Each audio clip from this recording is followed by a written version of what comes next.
ಆತ್ಮೀಯ H16 news ಅರ್ಥಾತ್ ಸೀತಾರಾಮ್ ನ್ಯೂಸದ ವೀಕ್ಷಕರೇ, ನಾನು ನಿಮ್ಮವ ಎಂ ಆಯುಧ ಮಲ್ಲಪ್ಪ ಜೊತೆವರು. ತಾವು ಈಗ ಸುದ್ದಿಗಳ ಲೋಕಕ್ಕೆ ಎಂಟ್ರಿ ಹೊಡಿತಾ ಇದ್ದೀರಿ.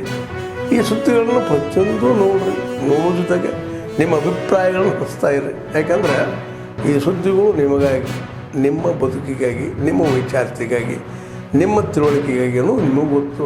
ಜೊತೆಗೆ ನಮಗೂ ನಿಮ್ಮೊಂದಿಗೆ ಇದೊಂದು ಮಾತಾಡುವಂಥ ಜೊತೆಗೆ ಸುದ್ದಿಗಳನ್ನು ಬಿಡುವಂಥ ಕೆಲಸ. ಈ ಕೆಲಸದಲ್ಲಿ ನಾವು ನಿಮ್ಮೊಂದಿಗಿದ್ದೀವಿ ಅಂತ ಹೇಳ್ತಾ ನೋಡ್ತಾ ಇರಿ ಸುದ್ದಿಗಳನ್ನು. ಸುರಕ್ಷಿತವಾಗಿ ನಡೆಸಲಿ ಅಂತ ಹೇಳ್ಬಿಟ್ಟು ಈ ಅರಿವು ಮೂಡಿಸೋಕ್ಕೋಸ್ಕರ ಈ ಪ್ರೋಗ್ರಾಮನ್ನು ನಾವು ಹಮ್ಮಿಕೊಂಡಿದ್ದೀವಿ. ಮಂಡ್ಯ ಜಿಲ್ಲಾ ಎಲ್ಲ ನಾಗರಿಕರು ಈ ರಸ್ತೆ ನಿಯಮಗಳನ್ನು ಪಾಲಿಸಲಿ ಅಂತ ಹೇಳ್ಬಿಟ್ಟು ನಮ್ಮ ಉದ್ದೇಶ ಅಷ್ಟೇ. ನಾವು ಈ ಅಪಘಾತಗಳನ್ನು ಕಡಿಮೆ ಮಾಡೋಕ್ಕೋಸ್ಕರ ಈ ಪ್ರೋಗ್ರಾಮ್ ಮಹತ್ವವನ್ನು ಅರ್ಥಕೋಬೇಕು. ಸಂಚಾರಿ ನಿಯಮಗಳನ್ನು ಪಾಲಿಸಬೇಕು.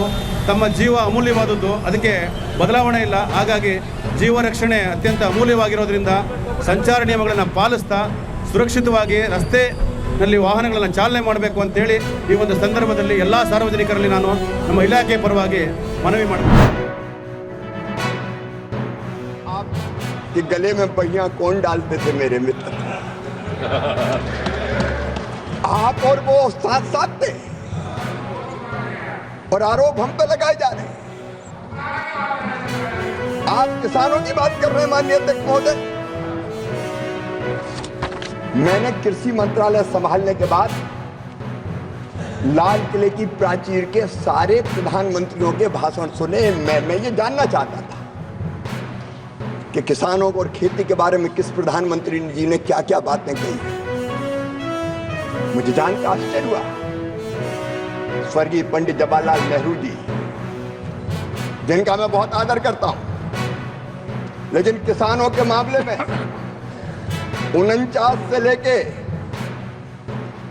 63 तक केवल 3 बार बोले, बाकी वर्षों में नाम ही कभी किसान का नहीं. स्वर्गीय श्रीमती इंदिरा गांधी,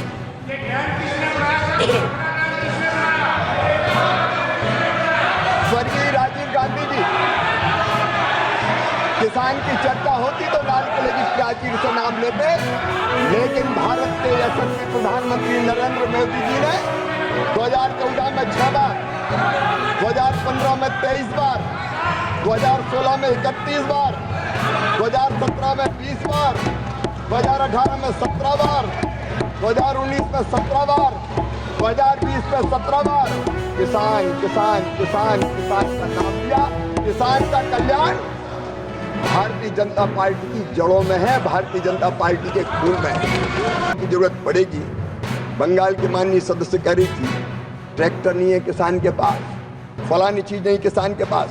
मैं बताना चाहता हूं माननीय अध्यक्ष महोदय, कृषि यंत्रीकरण उपमिशन के अंतर्गत कृषि यंत्रों की व्यवस्था छोटे किसानों को भी सब्सिडी पर हो जाए, इसका प्रबंध किया गया और 18,16,221 छोटे बड़े मशीनें किसानों को प्रदान करने का काम हुआ है. ಪ್ರಸ್ತಾವ ಹೌದು ಅನ್ನೋರ ಪರವಾಗಿದೆ, ಪ್ರಸ್ತಾವ ಅಂಗೀಕೃತವಾಗಿದೆ.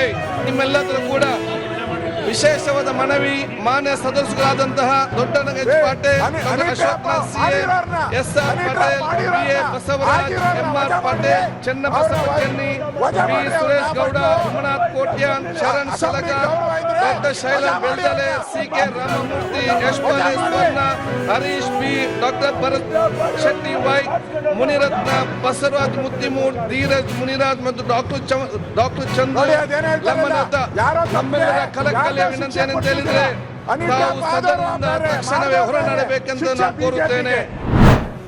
ಆತ್ಮೀಯರೇ, ಎಲ್ಲ ಸುದ್ದಿಗಳನ್ನು ನೋಡಿದ್ರಲ್ಲ, ಏನು ಅನಿಸ್ತು ನಿಮಗೆ? ಇದರಲ್ಲೇ ನಿಮಗೆ ಲೈಕ್ ಆಗಿರ್ಬೋದು, ಡಿಸ್ಲೈಕು ಆಗಿರ್ಬೋದು, ಕಾಮೆಂಟ್ ಬೇಡಪ್ಪ ಅಂತೂ ಅನಿಸಿರ್ಬೋದು, ಕಾಮೆಂಟ್ ಮಾಡಬೇಕಪ್ಪ ಅನಿಸ್ಬೋದು, ಶೇರ್ ಮಾಡಬಾರ್ದಪ್ಪ ಅನಿಸಿರ್ಬೋದು, ಅದು ಮಾಡಬೇಕು ಅನಿಸಿರ್ಬೋದು. ಏನಾದರೂ ಆಗಲಿ ಶೇರ್ ಮಾಡ್ತಾಯಿರಿ, ಈ ನ್ಯೂಸ್ಗಳನ್ನ ಹಂಚ್ತಾ ಇರಿ, ಜೊತೆಗೆ ಇದಕ್ಕೆ ಸಬ್ಸ್ಕ್ರೈಬ್ ಆಗ್ತಾಯಿರಿ ಅಂತ ಹೇಳ್ತಾ H16 ನ್ಯೂಸ್ ಅರ್ಥಾತ್ ಸೀತಾರಾಮ್, ಇದು ಸತ್ಯದ ಕೈಗೆ ನಡಿ. ವಂದನೆಗಳು.